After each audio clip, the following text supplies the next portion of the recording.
What's up everyone, Andrew Baena here, and it is that time of the month again. It is time for Baena's Best Bands of March 2018. So usually I try and do 4 or 5 bands, but this time around I'm only going to be doing 3, simply because this month has been a little crazy for me. I found out that I have sleep apnea, and also I have asthma, so I've been going to the doctor quite a bit this month. I don't need any sympathy from you guys, it's all treatable, it's nothing too serious, but it has taken up a lot of time, and I haven't been sleeping much because of those issues and having tests done with the CPAP machine, which is like basically a thing that looks like an elephant trunk that I have to breathe through every night for the rest of my life apparently. But anyways, that doesn't really matter. What really matters is I'm here to give you guys some new music to check out, and I really hope you like it. So the first band I want to talk about is a band from Australia called the Omnific.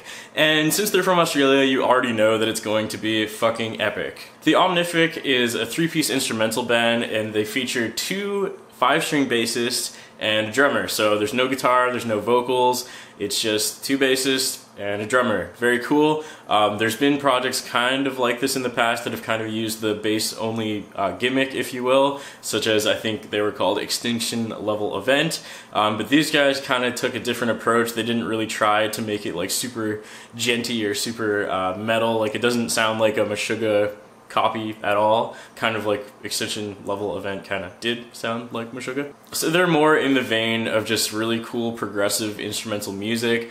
Again, if you're a fan of things like Animals as Leaders or Modern Day Babylon, stuff like that, then I think you would probably like it. So for the purpose of this video, I did pick their heaviest song on their album, which is called Ersatz. I'm probably pronouncing that completely wrong, but it's an amazing song. It's super heavy, again, which is crazy given the fact that it's 2 bassists and a drummer. Anyways, that's enough talk. Here's a clip of what it sounds like.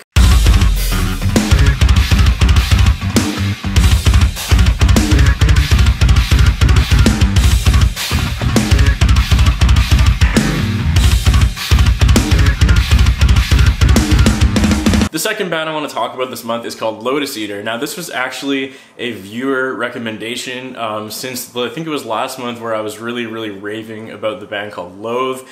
Somebody pointed out that there was a band called Lotus Eater, and I think that their music is recorded by the guitarist of Loathe. There's some connection between the 2 bands, and again, since I was fanboying over Loathe so hard, I looked at the suggestion and they are absolutely amazing. They really remind me of kind of like that like beatdown-ish style music, kind of like earlier Sworn In, Villains when they used to be called Villains, or Youth Forever, whichever one you know them by, same band. Kind of reminds me of that, with like almost like a little bit of like perhaps like Viljarda-ish influence in there. And also if you like Loathe, they're definitely sort of similar to Loathe as well. Basically just like really heavy, aggressive music, and I absolutely love it. They've released a few EPs and singles. Their most recent single is called Branded, and in my opinion, it's my favorite of their songs that I have heard so far. So here's a little clip of what Branded sounds like. I hope you like it, and try not to bang your heads. I can pretty much guarantee you it's impossible.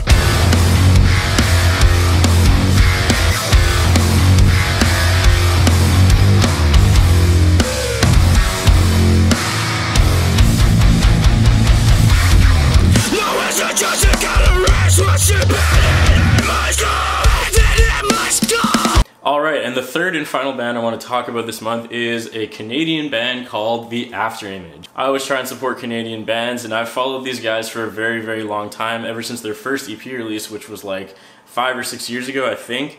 So they've kind of gone through a bunch of member changes, kind of had a little bit of a different change up in sound a few times, but this single is absolutely amazing. You can really hear influences from kind of all over the place.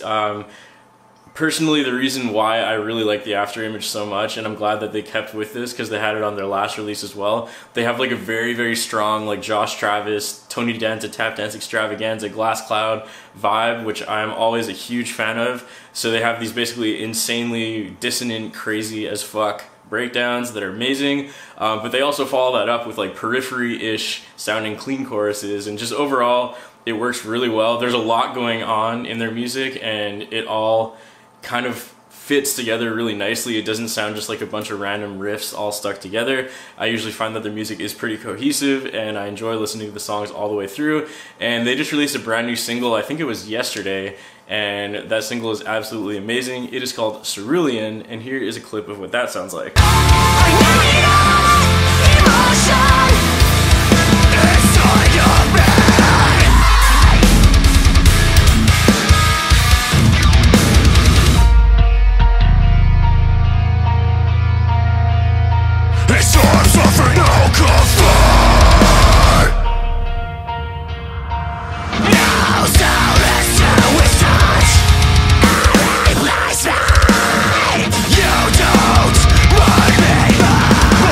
So that'll do it for this month's edition of Baena's Best Bands. Once again, I'm sorry that there's slightly less music this time around than usual. Again, like I said, kind of been dealing with some health issues and some other things. You know, life happens. I don't do YouTube full time, so I've been trying to listen to as much new music as possible, and this is what I got this month. So hopefully next month I'll be back to doing like 4 or 5 bands again. As always, if you have any suggestions for music that you think I should check out, that you think I might like, throw that in the comments below. I do try and listen to as many of them as possible. In addition to that, just let me know in the comments if you found any new bands to listen to. I really hope that you like one of these bands and you find some new music to listen to. Other than that, I just want to say the usual. If you haven't subscribed already, please do subscribe. I do a video like this every single month where I try and recommend some bands.